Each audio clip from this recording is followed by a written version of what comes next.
Hi friends, welcome back to my channel. இன்றைக்கி நம்ம பார்க்க போகிற வீடியோ என்னென்னு பார்த்தீங்கன்னா, வாஸ்து குறைபாட்டை நீக்கும் கல்லுப்பு பரிகாரம் பற்றி தான் பார்க்க போகிறோம். நம் ஒவ்வொருவருக்கும் கடினமாக உழைப்பதற்கு முக்கியமான காரணம் நம் குடும்பத்தில் மகிழ்ச்சி நிலவ வேண்டும் என்பதுதான். எவ்வளவு உழைத்தாலும் எவ்வளவு சம்பாதித்தாலும் குடும்பத்தில் மகிழ்ச்சி என்பது இல்லை என்றால் நம்முடைய வாழ்க்கையில் நிம்மதி என்ற பேச்சுக்கே இடமில்லாமல் போய்விடும். அப்படி குடும்பத்தில் மகிழ்ச்சி இல்லாமல் இருப்பதற்கும் அடிக்கடி சண்டை சச்சரவுகள் ஏற்படுவதற்கும் உடல்நிலை பாதிப்புகள், தொழிலில் நஷ்டம், வேலையில் சிரமம் என்று பலவிதமான பிரச்சனைகளை சந்திப்பதற்கு வாஸ்து குறைபாடும் ஒரு காரணமாக இருக்கிறது.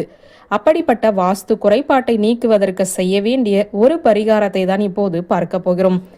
வாடகை வீடாக இருந்தாலும் சரி, சொந்த வீடாக இருந்தாலும் சரி, அந்த வீடு எந்தவித வாஸ்து குறைபாடும் இல்லாமல் வாஸ்து சாஸ்திரப்படி கட்டப்பட்டிருந்தால்தான் அந்த வீட்டில் வசிக்கக்கூடிய நபர்கள் சிறப்பான வாழ்க்கையை வாழ்வார்கள்.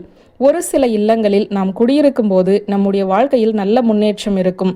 அதுவே வேறு சில இடங்களில் குடியேறும் போது அங்கு கஷ்டத்திற்கு மேல் கஷ்டத்தை மட்டுமே அனுபவிப்போம். இதற்கான முக்கிய காரணமாக இருப்பது வாஸ்து குறைபாடு. அப்படிப்பட்ட வாஸ்து குறைபாட்டை நீக்குவதற்கு செய்ய வேண்டிய பரிகாரத்தை தான் பார்க்க போகிறோம். ஒவ்வொரு மாதத்திலுமே வாஸ்து நாள் என்று வரும். அந்த வாஸ்து நாளில் வாஸ்து நேரம் என்று ஒன்று வரும். அந்த வாஸ்து நேரம் வரக்கூடிய நேரத்தில் இந்த பரிகாரத்தை நீங்கள் செய்ய வேண்டும். இந்த பரிகாரத்தை செய்வதற்கு நமக்கு 3 பொருட்கள் வேண்டும். முதலாவதாக புதியதாக வாங்கிய ஒரு அகல் விளக்கு அல்லது பீங்கான் கிண்ணம் அல்லது கண்ணாடி கிண்ணம் வேண்டும். இதில் முதலில் சிறிதளவு கல்லுப்பை போட்டுக்கொள்ளுங்கள். கல்லுப்பு சமையலுக்கு உபயோகப்படுத்தாத புதிய கல்லுப்பாக இருக்க வேண்டும். பிறகு நம்முடைய வீட்டின் வடகிழக்கு மூலையில் இருக்கக்கூடிய மண்ணை சிறிதளவு எடுத்து அந்த உப்பிற்கு மேல் போட வேண்டும். வீட்டிற்குள் மண் இல்லை என்றால் வீட்டிற்கு வெளியே வடகிழக்கு பகுதியில் இருக்கக்கூடிய மண்ணை கூட எடுத்து உபயோகப்படுத்தலாம். அந்த இடத்தில் செடிகள் வைத்து வளர்க்கும் பட்சத்தில் அந்த செடிகளில் இருக்கக்கூடிய மண்ணையும் பயன்படுத்தலாம். அந்த திசையில் இருந்துதான் மண் எடுக்க வேண்டும், இது குறிப்பிடத்தக்கது. பிறகு இதை அப்படியே வீட்டு பூஜை அறையில் இருக்கக்கூடிய விநாயகரின் படத்திற்கோ விநாயகரின் சிலைக்கு முன்பாகவோ வைத்துவிட்டு ஓம் வாஸ்து பகவானே நமக எனும் மந்திரத்தை 36 முறை கூறி வீட்டில் இருக்கக்கூடிய வாஸ்து குறைபாடுகள் முற்றிலும் நீங்க வேண்டும் என்ற வேண்டுதலை முன்வைக்க வேண்டும். இந்த கல்லுப்பும் மண்ணும் அன்று முழுவதும் விநாயகரின் பாதத்தில் அப்படியே இருக்கட்டும். அன்று மாலை 6 மணிக்கு மேல் வீட்டில் தீபம் ஏற்றி வழிபாடு செய்த பிறகு இந்த கிண்ணத்தை எடுத்து வீட்டில் இருக்கக்கூடிய ஒவ்வொரு அறைகளிலுமே இருக்கும் 4 மூலைகளிலும் அரை நிமிடம் இருப்பது போல வைக்க வேண்டும்.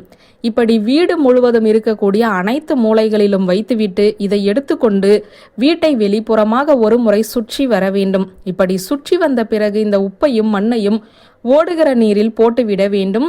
அருகில் ஓடுகிற தண்ணீர் இல்லை எனும் பட்சத்தில் இந்த மாலை நேர பரிகாரத்தை செய்வதற்கு முன்பாக வீட்டிற்கு வெளியே ஒரு பக்கெட்டில் தண்ணீரை வைத்துக் கொள்ளுங்கள். இந்த பரிகாரத்தை செய்து முடித்த பிறகு அந்த பக்கெட்டில் இந்த உப்பையும் மண்ணையும் போட்டுவிட வேண்டும். உப்பு முழுவதும் கரைந்த பிறகு அதை கால்படாத இடத்தில் ஊற்றிவிட வேண்டும். வாஸ்து குறைபாட்டால் ஏற்படக்கூடிய பிரச்சனைகள் முற்றிலும் நீங்குவதற்கு வீட்டை இடித்து சேதப்படுத்தாமல் இப்படி எளிமையான பரிகாரத்தை முழு மனதோடு செய்து பலன் பெறலாம் என்ற தகவலை சொல்லி இந்த வீடியோவை நிறைவு செய்கிறேன். நன்றி, வணக்கம்.